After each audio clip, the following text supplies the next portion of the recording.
ನಿನ್ ಡಿಸಿಷನ್ ಹೇಳ್ಬಿಟ್ಟೋಗೋ.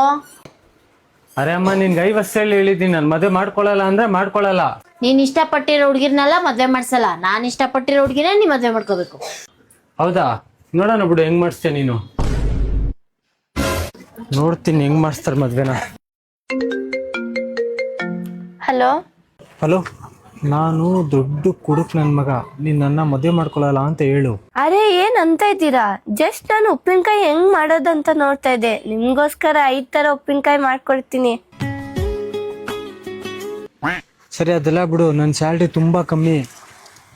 ಅರೆ ನನ್ಗೂ ಇಷ್ಟ ಇಲ್ಲ ಗಂಡು ಹುಡ್ಗರು ಆಚೆ ಹೋಗಿ ದುಡ್ಕೊಂಡ್ ಬರೋದು. ನೀವ್ ಮನೇಲೆ ಕುತ್ಕೊಳ್ಳಿ, ನಾನ್ ದುಡಿತೀನಿ. ಸರಿ ಅದೆಲ್ಲ ಬಿಡು, ನಮ್ಮನೆ ಎಲ್ಲ ತುಂಬಾ ವರದಕ್ಷಿಣೆ ಕೋಟಿನೇ ತಗೊಂತಾರೆ.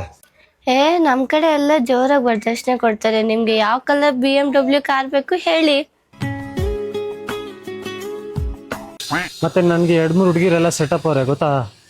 ಓ ಮೈ ಗಾಡ್, ಹಾಗಾದ್ರೆ ನಿಮ್ಗೆ ತುಂಬಾ ಎಕ್ಸ್ಪೀರಿಯನ್ಸ್ ಇದೆ. ನಾನು ಹೇಳೋದೇ ಬೇಡ, ನೀವು ಚಾಕ್ಲೇಟ್ ತಗೊಬನ್ನಿ, ರೋಸ್ ತಗೊಬನ್ನಿ ಅಂತ ನೀವೇ ತಗೊಬಂದ್ಬಿಡ್ತೀರಾ. ಮತ್ತೆ ನನ್ಗೆ ಕೋಪ ನಂಗೆ ತುಂಬಾ ಬರುತ್ತೆ. ಓ ಹೌದಾ? ನಂಗೆ ಕೋಪನೇ ಬರಲ್ಲ. ಅಟ್ಲೀಸ್ಟ್ ಯಾರಿಗಾದ್ರೂ ಒಬ್ರಿಗೆ ಕೋಪ ಇರ್ಬೇಕಲ್ವಾ? ಸರಿ ಮತ್ತೆ ಮಾಡ್ಕೊಳ್ಳೋಣ ಮದುವೆ, ಏನು ಆಪ್ಷನ್ ಇಲ್ಲ ಹೇಳಕ್ಕೆ. ಸರಿ ಓಕೆ, ಬಾಯ್ ಬಾಯ್ ಬಾಯ್. ಅಮ್ಮ ಮಿಷಿನ್ ಕಂಪ್ಲೀಟ್ ಆಯ್ತು.